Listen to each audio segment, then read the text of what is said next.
ಸಿಂಹರಾಶಿ ಕೆಲಸದ ಒತ್ತಡದಿಂದ ದೈಹಿಕವಾಗಿ ಒಂದಷ್ಟು ಹಿಂಸೆ ಆಗ್ತಕ್ಕಂತಹ ಸೂಚನೆಗಳಿದೆ. ಬೇರೆಯವರಿಗೆ ಸಹಾಯ ಮಾಡೋದಕ್ಕೆ ಅವಕಾಶಗಳಿಲ್ಲ. ಮನಸ್ಸೇನೋ ಇದೆ ಯಾರಿಗಾದರೂ ಒಂದಷ್ಟು ಸಹಾಯವನ್ನು ಮಾಡಬೇಕು ಅಂತ, ಆದರೆ ಅವಕಾಶಗಳು ಸರಿಯಾದಂತಹ ಸಂದರ್ಭಗಳು ನಿಮಗೆ ಒದಗಿ ಬರ್ತಾ ಇಲ್ಲ ಅನ್ನುವಂಥದ್ದು. ಸಾಮರ್ಥ್ಯವನ್ನು ಮೀರಿ ಸಹಾಯ ಮಾಡೋದಕ್ಕೆ ಪ್ರಯತ್ನವನ್ನು ಮಾಡ್ತೀರಿ, ಆದರೆ ಆ ಪ್ರಯತ್ನ ಸಫಲವಾಗದಲೇ ಬೇಸರವನ್ನು ಮಾಡಿಕೊಳ್ತೀರಿ ಅಂತ ಅರ್ಥ. ಅನಗತ್ಯವಾದಂತಹ ವಿವಾದಗಳು ನಿಮ್ಮ ಮೇಲೆ ಬರಬಹುದು. ಸುಮ್ಮನೆ ಇದ್ದವರಿಗೆ ಬರುತ್ತೆ, ಇನ್ನೆಲ್ಲ ಕೆಲಸಕ್ಕೂ ಕೂಡ ಮುಂದುವರ್ಕೊಂಡು ಹೋಗಿ ನಾನೇ ಅನ್ನುವಂತಹ ರೀತಿಯಲ್ಲಿ ಕೆಲಸ ಮಾಡುವಾಗ ಆ ರೀತಿಯ ಅಪವಾದಗಳು ಬರುವಂತಹದ್ದು ಸರ್ವೇ ಸಾಮಾನ್ಯ ಅಂತ ಹೇಳಿ ಭಾವಿಸಬೇಕಾಗತ್ತೆ. ಬೇರೆಯವರನ್ನು ಯಾವುದೇ ಕಾರಣಕ್ಕೂ ಅವಲಂಬಿಸಬೇಡಿ. ಯಾವುದೋ ಒಂದು ಕೆಲಸ ಆಗಬೇಕಾಗತ್ತೆ, ಅವರನ್ನು ಕೇಳಿ ನಾನು ಮಾಡ್ತೀನಿ ಅನ್ನುವಂತಹ ಪರಿಸ್ಥಿತಿ ಬಂದಾಗ, ಅವರನ್ನೇ ಎಲ್ಲದಕ್ಕೂ ಕೇಳಬೇಕಾದಂತಹ ಪರಿಸ್ಥಿತಿ ಬಂದಾಗ ನಿಮಗೆ ತೊಂದರೆಗೆ ಕಾರಣವಾಗುತ್ತೆ.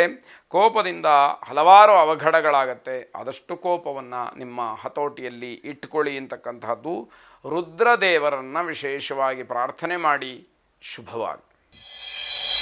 ಕನ್ಯಾ ರಾಶಿ ವಾಹನ ಚಾಲನೆಯಲ್ಲಿ ತುಂಬ ಎಚ್ಚರಿಕೆಯನ್ನು ವಹಿಸಬೇಕಾಗತ್ತೆ.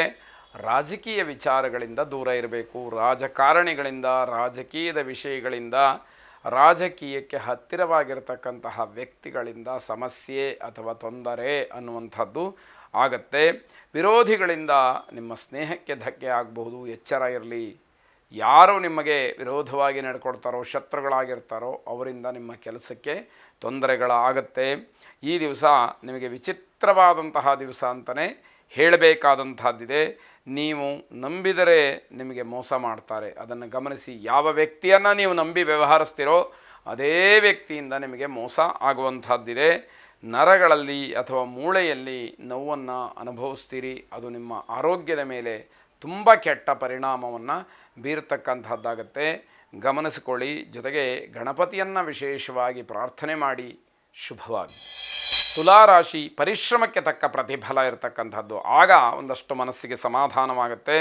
ಹಿರಿಯರು, ಅಧಿಕಾರಿಗಳು ನಿಮ್ಮಿಂದ ತುಂಬ ಪ್ರಭಾವಿತರಾಗ್ತಾರೆ. ಆ ವ್ಯಕ್ತಿಯ ಬುದ್ಧಿವಂತಿಕೆ ಏನಪ್ಪ, ತಿಳುವಳಿಕೆ ಏನು, ಎಷ್ಟರ ಮಟ್ಟಿಗೆ ಅವರು ವಿಶೇಷವಾದಂತಹ ಜ್ಞಾನವನ್ನು ಹೊಂದಿದ್ದಾರೆ, ಇವೆಲ್ಲವೂ ಕೂಡ ಪ್ರಶಂಸೆಗೆ ಬರ್ತಕ್ಕಂಥದ್ದಾಗತ್ತೆ. ನಕಾರಾತ್ಮಕವಾದಂತಹ ಯಾವುದೇ ಚಿಂತನೆಗಳು ಬೇಡ, ಅದನ್ನು ದೂರ ಮಾಡಿಬಿಡಿ ಅಂತ ಹೇಳುವಂಥದ್ದು. ಪ್ರೇಮಿಗಳಿಗೆ ಬಹಳ ಶುಭವಾದಂತಹ ದಿವಸ.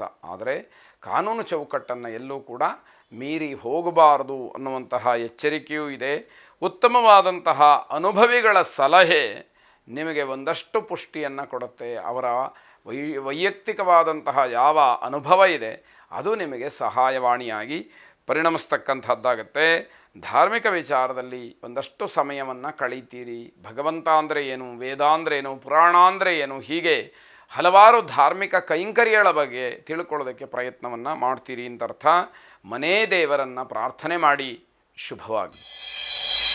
ವೃಶ್ಚಿಕ ರಾಶಿ ಮನೆಯಲ್ಲಾಗಲಿ ಹೊರಗಿನ ಸಮಾಜದಲ್ಲಾಗಲಿ ಜನರ ಮನಸ್ಸಿನಲ್ಲಿ ನಂಬಿಕೆ, ವಿಶ್ವಾಸಗಳು ಮೂಡ್ತಕ್ಕಂತಹ ಒಂದು ಕೆಲಸವನ್ನು ಮಾಡಿ ಮೊದಲು ಜನರ ನಂಬಿಕೆಯನ್ನು ಸಂಪಾದನೆ ಮಾಡಿ ಅಂತ ಅರ್ಥ.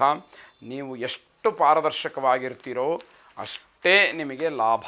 ಅಂದರೆ ಪ್ರಾಮಾಣಿಕತೆಗೆ ಹೆಚ್ಚಿನ ಆದ್ಯತೆಯನ್ನು, ಬೆಲೆಯನ್ನು ನೀಡಬೇಕಾದಂಥದ್ದು.